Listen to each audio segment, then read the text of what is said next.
I'm Monty. This is the Marriage Bites podcast. We get real about the joys and challenges of marriage through bites of wisdom we have learned over the years. Our aim is to share this wisdom with you so your marriage won't bite.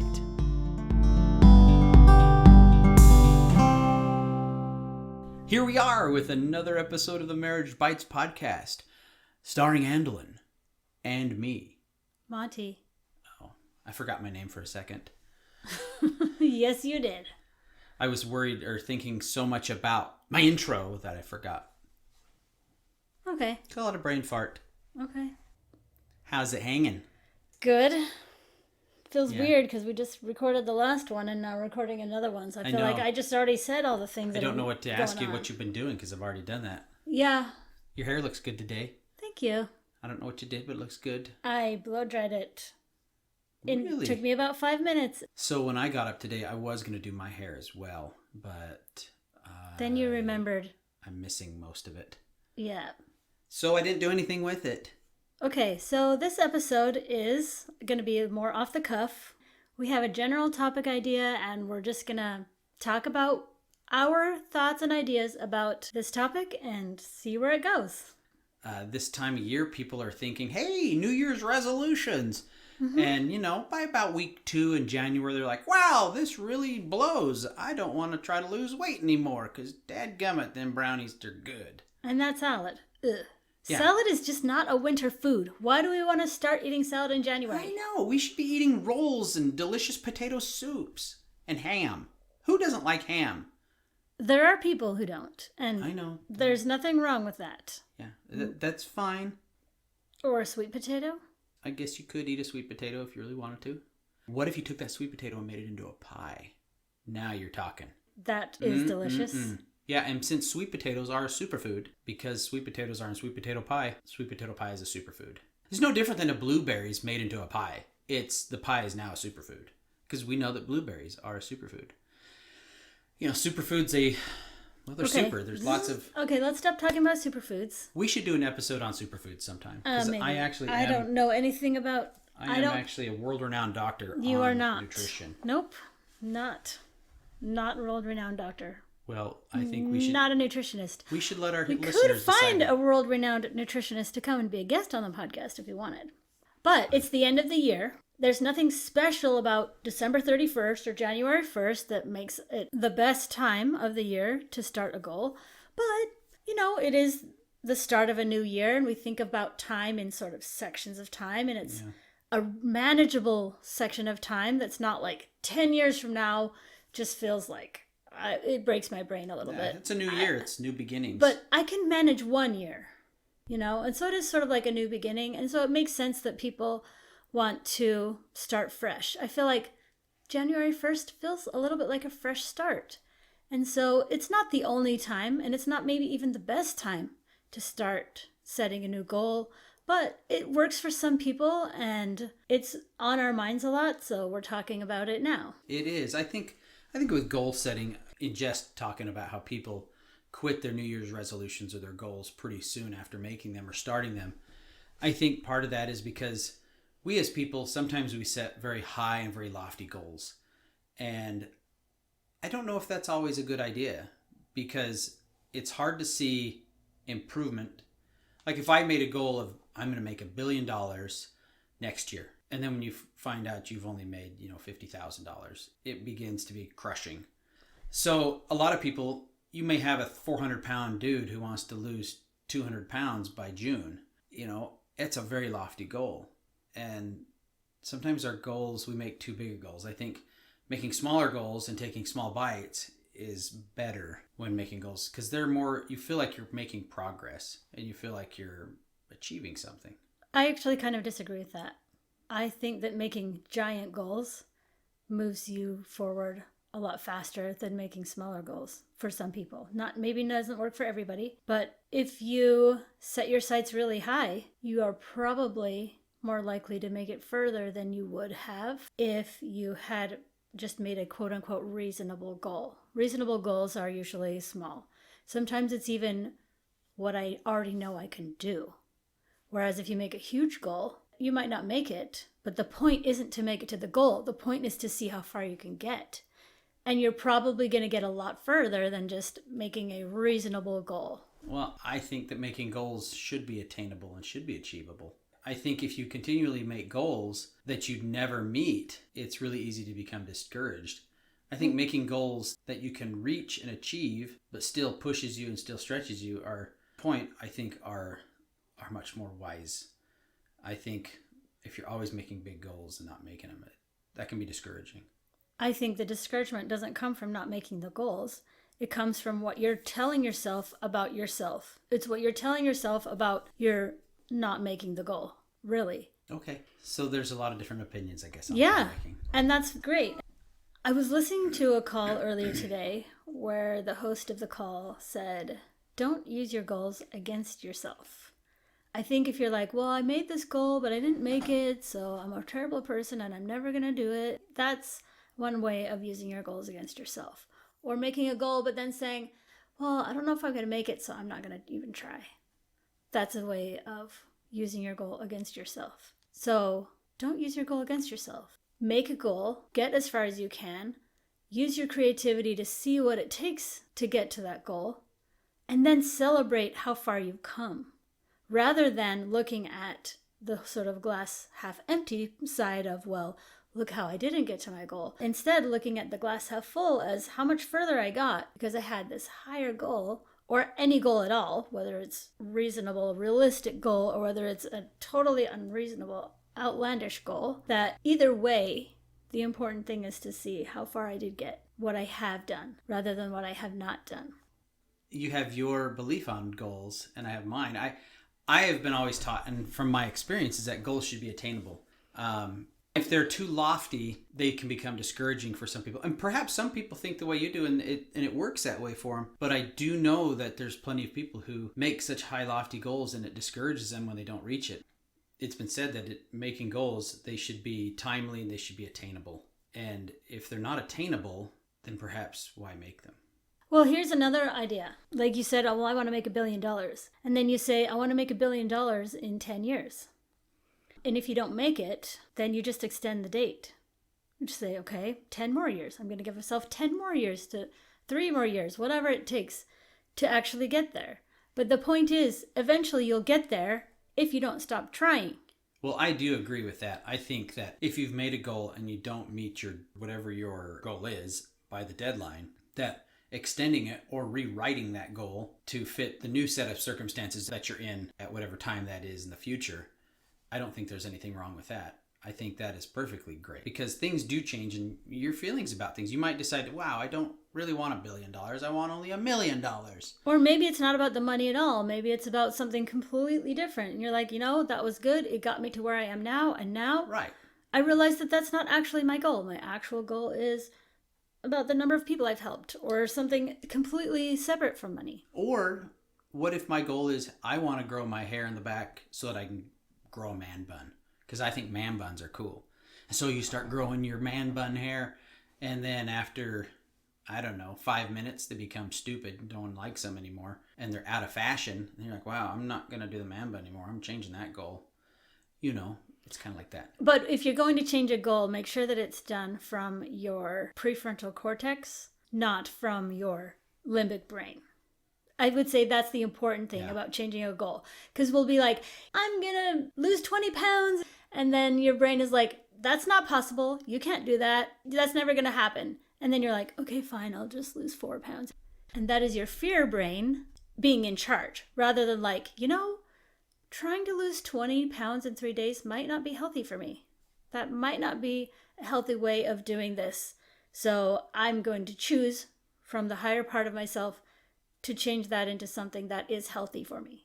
Because isn't that the point of losing weight for most people is to be healthier? Right. But you don't want to lose weight in a way that's unhealthy because that defeats the purpose of the whole goal. Well, I think you brought up an interesting thing there that I don't think you realized is that, I know it was a silly example, but you said, lose 20 pounds in 3 days and your limbic brain says, you can't do that. That's one thing that's interesting about goals and about us as people who have cognition and we can think is that you start thinking, wow, I can't meet this goal. But perhaps it'll help you become innovative to reach that goal. it may be something that seems unattainable, but perhaps you start thinking about it. Using your example of lose 20 pounds in 3 days, yeah, by normal conventional standards, that's, I would say, almost impossible. I'm not going to say it's totally impossible, but almost impossible. But what if you start thinking, I'm going to go get liposuction? By golly, you can lose 20 pounds in 3 days with that. And so maybe you have to think outside the box with how you achieve your goal. And that is the exact point, in my opinion, of making a goal that is quote unquote unattainable. To making a goal that just feels like that would never happen. Because then when your brain is like, that's never going to happen, you're like, you're right. Probably not. It's probably an impossible goal. Fine, I'm going to do it anyway. I'm going to at least try. I'm going to at least try and see how far I get. And then you innovate. Because setting goals isn't about meeting the goal necessarily. I mean, yes, it is and it isn't. It's also about the person that you become as you work to attain that goal. So I want to lose 20 pounds. I just say, okay, I want to lose 20 pounds by June 1st. I become the person who eats healthier. I become the person who exercises more. I become the person who listens to my body and understanding better what it needs. That's the point of the goal, much more than the loss of the 20 pounds. Right. For myself, I mean, I'm a bigger guy. Losing weight has been on my mind for years, and I have tried the conventional routes, and I have a hard time losing it. So I have gone to more of an innovative route, and I'm actually seeing some changes because of that. And so I've had to now, maybe instead of saying I'm going to lose 20 pounds in 2022 or 2023, whatever it is, maybe I extend that out. I'm going to lose 20 pounds in the next 3 years. You know? Okay, and, sure. And so I've had to, it goes back to modifying that goal, right? And so we can always modify that goal if we have to take an innovative route to achieving our goal. Perhaps we have to modify the goal a little bit. I've heard people say you should never do that, but I disagree. I think modifying your goal is appropriate based on circumstances that may have changed from when you made your original goal. Yeah, well, that's what we were talking about before. If Right. You're changing your goal because it's what's best for you, then by all means, change it. There's no reason why we should be slave to something that the person 6 months ago or 3 years ago thought we would be at this point. Right. Change it based on what you truly in your heart believe is best for you, not change it because it was too hard, or change it because now I feel disappointed because I didn't make it. In my opinion, that's a bad reason to change a goal. Make a giant goal if you want to. Try your best to get there. Maybe you will. If you had set a reasonable goal, you never would have gotten there because you didn't set that goal. Maybe you'll make it. Maybe you won't. But if you don't, that's what I was saying. Don't change the goal. Just change the timeline. Say, yeah, I wanted to make X dollars this year. I got 3/4 of the way there. Awesome. 3/4 of the way to my goal. Celebrate that. And then say, this next year, we're going to do this. Or we're going to move that goal out 6 months or 3 months or whatever. So moving the timeline, but keeping the goal, keeps you focused on what it is that you really want, as long as you're making your goals from your prefrontal cortex. So this is great for goals as a couple, but also goals as an individual. What would you give advice for on making goals as a couple? That's a good question. Because we have plenty of individual goals. Yeah. And since this is the Marriage Bites podcast, Yes. what advice would you give to couples making goals? Obviously, you'd have to sit down together and talk about your values, talk about what you want. If it's a financial goal or if it's a relationship goal, it just kind of depends on what it is that you want to do. And you talk about that together, and then you decide together what the goal will be, what the timeline for it will be, and perhaps even having some discussion about how to make that happen, or what is the first step. Like maybe we don't have to plan from today all the way until the day the goal will be met. Maybe we plan this week. Maybe we brainstorm. Maybe we talk about, well, what can we do today toward this goal? What can we do next week? Maybe we'd plan out a month or two, but you don't necessarily need to plan the entire year if that doesn't serve you. Maybe it does. It just depends on the goal. It depends on what the couple wants. But the good thing about making a goal as a couple is that you have each other to keep yourself a little bit more accountable. You know, like, hey, remember we were doing this. Then you can remind each other. And again, not like it can be tricky because you don't want it to be like, I'm your mother, you have to do what I say. If you're going to have your spouse be your accountability partner, you should probably have some parameters around that, you know, so you're not like trying to control each other. So understanding, listen, I'm going to remind you, but in the end, I'm going to let you do what you want because it's your life. It's our relationship. And if you have that accountability in a more supportive way rather than like a controlling way, more likely to be successful at it rather than just giving it up or having it be a point of contention between the two of you. I think whatever you do as a couple to make goals, I agree that it should be agreed upon and all the other stuff that we've said. I think sitting down and coming up with what those goals should be is really important. Mm-hmm. I think another question, though, is it a good idea for us to make goals together? There might be some couples who it's best for each one to make their own goals and not necessarily make goals together. It just depends. Like, there are some couples where they might fall into a lot of contention over it. Like, well, you said this, and then, well, then you didn't do this, and you were supposed to keep me accountable, and you didn't, and, you know, and you don't... being a lot of blame. You don't want to go there. At least I don't think that's very useful to go there. So sometimes it's a matter of, I'm making this goal, I'm going to tell you this, not so that you can make me do it, but just so that sometimes it helps to say your goal out loud to another person. And then you have a person and you're like, okay, he knows what my goal is. He's going to know if I'm doing something opposite from what the goal was. You can spell out, remind me or don't remind me. You know what I mean? Like, you can talk with each other about what it is that you want from each other as far as the sharing of the goals. Sometimes having a spouse be accountability partner is great, and for other people, not so great. Maybe you need a friend to do that for you instead, or maybe a coach, or maybe another person who can keep you accountable but isn't as invested in your life. Impartial. Someone who's impartial. Yes. Someone who will hold you accountable, but if you don't, they're not going to sort of punish you. Right. Which spouses can sometimes be punishing to each other. Right. The other thing I would say is, if you don't want to make goals at the new year, give yourself permission not to. The start of the fall, like September, like after summer when the kids go back to school, is just as good a time to have a fresh start. And so if you personally know that you need a fresh start at a different time of year, sometimes springtime, sometimes like April is a really good time to have a fresh start on something. But don't feel pressure to do it on January 1st, just because that's what everybody else is doing. Decide for yourself. It could be tomorrow. It could be some random day. It doesn't even have to be any particular time. But when it's because it's what you really want, when it's something that you have some fire behind, you're more likely to actually stay with it and do it even when it gets hard. I think one of the reasons that New Year's resolutions get forgotten about for some people is because they made their resolution just because everyone's doing it and this is a good time and it's the New Year's resolution time. So I'm going to make all these goals, but they don't necessarily really have the fire behind it to stay with it. And so they just sort of forget about it. Well, I think there's a lot that can be said about goals, and I know we've probably scratched the surface about it. Maybe a conversation for another day. These are just some of our thoughts. And tell us, are you making New Year's resolutions or are you not? And tell us why. I would really love to hear your perspective. And I would love to hear your ideas and thoughts about what works for you or what doesn't work for you, that kind of thing.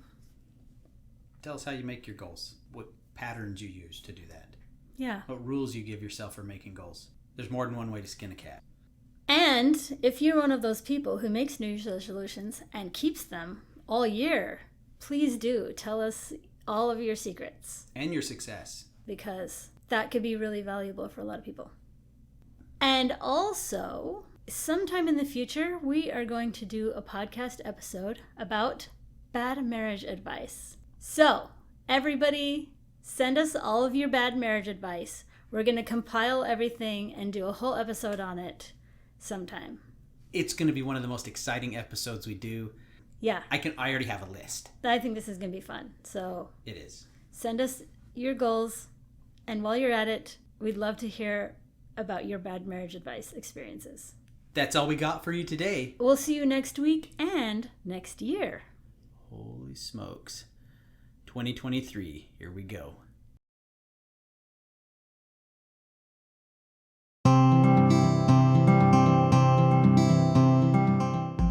Thanks for listening to the Marriage Bites podcast. Be sure to subscribe so you don't miss out on any of the fun. Let us know what you took away from this episode by sending us an email at info@andelinprice.com. You can also see what we're up to on Facebook and Instagram at Andelin Price Coaching. Or you can visit my website, andelinprice.com, to learn more. See you next week. Bye.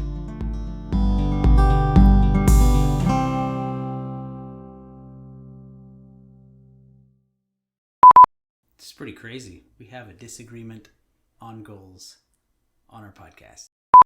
I'm sure there's pros out there and people with doctorates and things who have written books about goal setting, and they're probably saying, oh, wow, you guys are wrong. Or maybe they're saying we're right. I really like the idea of the goal as a couple of going and exercising together and then afterwards going out for ice cream. Because nothing brings you together more like ice cream. I can tell that you, from the look in your face and look in your eyes, that you're thinking, this man is full of great ideas. I should listen to him more. Right.